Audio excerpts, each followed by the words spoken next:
First, I would like to, or actually I should say, thank you very much, Dr. Buchholz and Dr. Rogers, for inviting me to talk on the subject. And as the title suggests, Animal Models, Immuno-Pathological Insights into Stone Formation, I will just give you some of the data that we have, and I will let you decide whether you get any insight into the pathogenesis of a stone formation and how we can do some. So the part is that in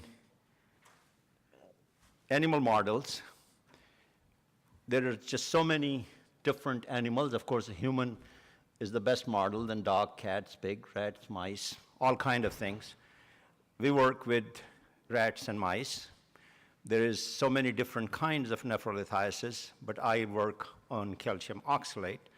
So calcium oxalate nephrolithiasis in the rats or mice induced by making them hyperoxaluric, and there are so many different ways of making an animal hyperoxaluric. There could be vitamin B6, ethylene glycol, hydroxyproline, et cetera, and et cetera. And those two things, I have worked with ethylene glycol and hydroxy-L-proline. Then there is so many different techniques that you use to study this thing.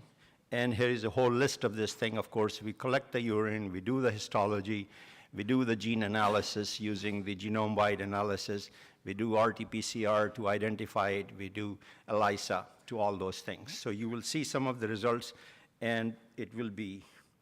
But the best part is the first thing that happens is when you look at any model of the hyperoxaluria, you can just see what happens is oxalate levels will go up. Calcium in almost every hyperoxaluric model seems to go down a little bit. Citrate goes down, and many other markers of injury goes up. But the biggest thing is oxalate goes up. In the case of ethylene glycol, you can very clearly see this thing. It takes about 4 days for it to become hyperoxaluric. In about a week, they start making crystal deposition. After 4 weeks, all rats will have calcium oxalate crystal deposits in their kidneys. These, of course, I have to tell you here, none of the animal model is exact model of the stone disease, because as you know, the stone formation, as Dr. Robertson very clearly showed it, their idiopathic stones are formed attached either to the Rendell's plugs or Rendell's plaques, different things. So these animal models may come closer to the Rendell plugs type. So yes, they become hyperoxaluric, they start making crystals in the kidneys, and here you can see different kinds of crystalluria particles.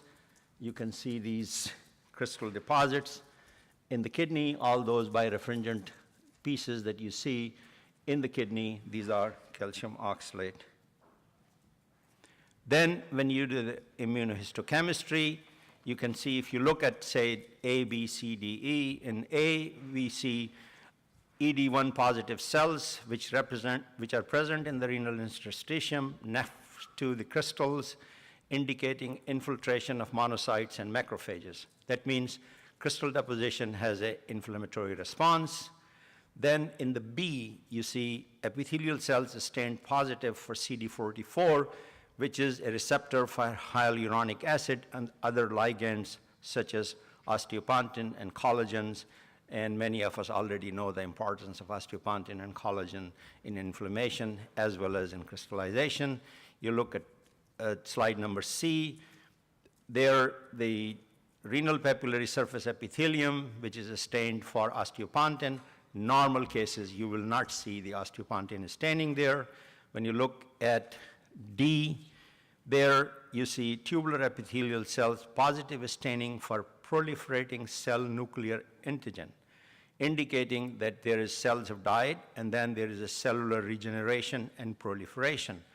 Then on the E, you see increased staining for osteopontin, as I said before, and F, which is a very interesting part, epithelial cells lining cortical renal tubules staining positive for E-cadherin.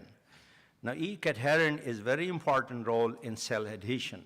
So that means something happens to separate these cells, and which should happen because you're going to have new cell regeneration and all that.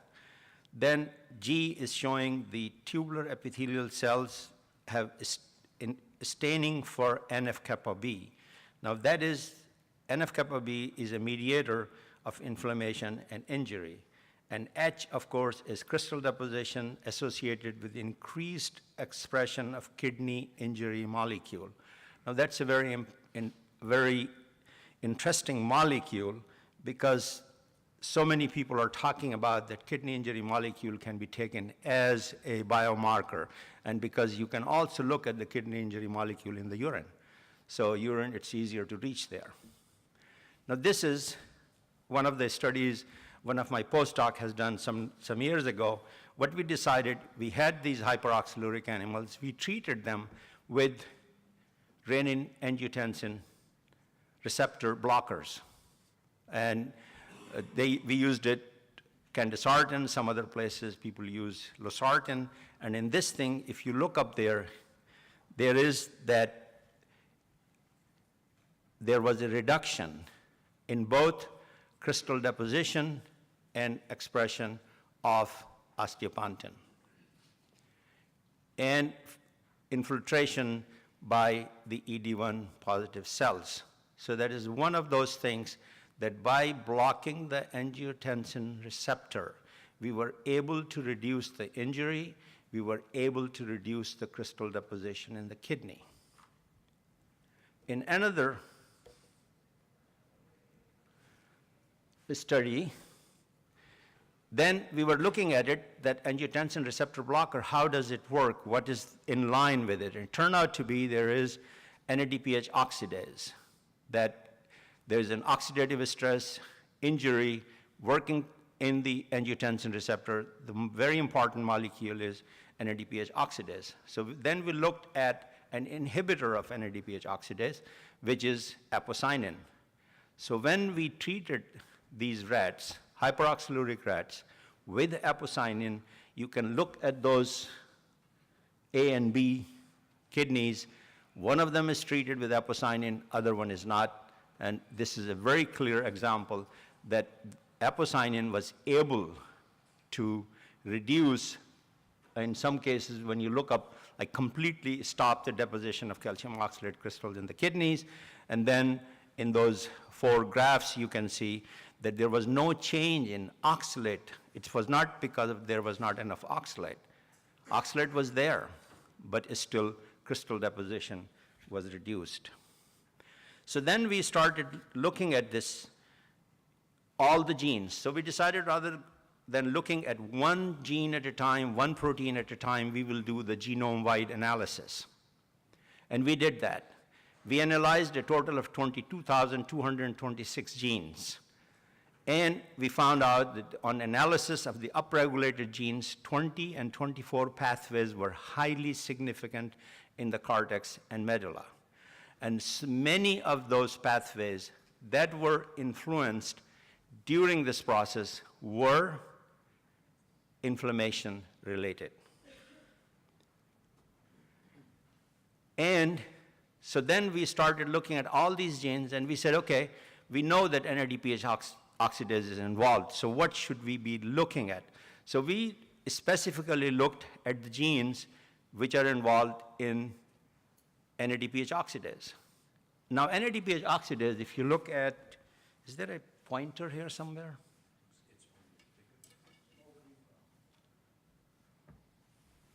Yeah. So if you look at, NADPH oxidase is made up of a number of units, and they're all the time there.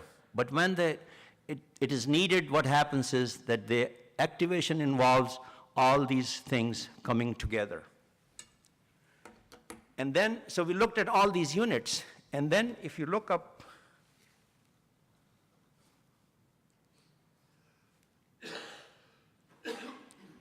on this side, up here, these are different genes. This is the cortex, the medulla, and the cortex and medulla. And here, these are, as you see this thing, these are subunits. These are GP91, P22, P67, P47, RAC, and then you start looking at these genes right here. And first one is GP91, Then there is an OX4, P22, P21, RAC, P47. But if you look up there, these are the things, they get upregulated, but when you treat them with aposinin, they are downregulated. On the other hand, if you look up there, these are some of the antioxidant status of the cells, the catalase and superoxide dismutase. They go up. During the hyperoxaluria, the antioxidants that are present in the cells, they go down, but when we treat them with aposinin, they go up. So that tells us that somehow what we are doing is, by treating them with aposinin, we are actually reversing the effect of hyperoxaluria, which is happening at the NADPH oxidase activation. And then, of course, we started looking at other markers of this thing, and here is, you can see this, the first one is NF-kappa-B, as I mentioned it, which is a very interesting, very important regulator of inflammation. Then there is this IL-6, which is, and then IL-6R, these are all involved in inflammation. I'm pointing it out that we were looking specifically for these. Then you move on, you see some other parts, MCP1, collagen, et cetera, you go on, MMPs, and MMPs are involved in breaking down the cell's junctions. But one thing is important in this, that all these genes and molecules and the proteins and the macromolecules that are being upregulated again, one thing is happening, that they are part of the inflammatory pathway. So now after the inflammatory pathway, we decided, okay, there are two kinds of inflammation happens because of the immunity. Now there are two kinds of immunities. There is an innate immunity and there is an adaptive immunity. So in the innate immunity system, there are current studies which have actually just even started only within the past 5 years. They have started looking at it, that on the surface of all the cells, there are things called pattern recognition receptors, and toll-like receptors are the most important of those things. And they actually recognize what is outside there, the cell. Is it pathogen? As I said, pathogen-related is one. Then there is danger-associated molecular patterns, what they call them, something like ATP, uric acid, and I think that's the same thing comes up with calcium oxalate crystals. Then these receptors, they turn on later, which is something called NADPH receptor, which is sitting inside the cells. So the idea is how these things are sitting, crystals are sitting outside there, how they are affecting, what is the responses. The response happens because on the surface of these cells, there are these receptors, these are these patterns, that when these crystals or other molecules come in contact with it, then the whole process starts inside the cells. And inside the cell, there are receptors which are called NAD-like receptors. And in these NAD-like receptors, you look up there, that this particular place, you see there are crystals and particulate material. And these are the toll-like receptors. And in the end, number of pathways, but a lot of them is involved with the reactive oxygen species, which is produced by NADPH oxidase system or the mitochondria. So then these NAD-like receptors are turned on, and these receptors, what they do is they are involved later on. Next step is turning on the caspases and other systems. So this is all innate immunity. So then we said, okay, if there is a NAD-like receptor is involved, let's look at the genes that are involved in this. And we looked at all those genes, and these are different genes which are involved in this particular NAD-like receptor pathway. And it turned out to be, we could actually see in every case that whenever we will, thank you. Let's move on. This is, of course, the staining pattern. This is, in our case, Here is the crystal angiotensin receptor. This is actually the inflammasomes, and the responses and the conclusions. Exposure to both oxalate and calcium oxalate crystal initiates a cascade of events through renin-angiotensin system, leading to production of cytokines, chemokines, and adhesion molecules associated with inflammation and activation of many signaling molecules. Activation of these molecules lead to upregulation of genes encoding proteins such as IL-6, etc., which play an important role in inflammation and fibrosis. Antioxidants and inhibitors of renin-angiotensin system and various steps in the activation of inflammasomes may be targeted for the reduction of oxalate and calcium oxalate crystal-induced inflammation. Thank you.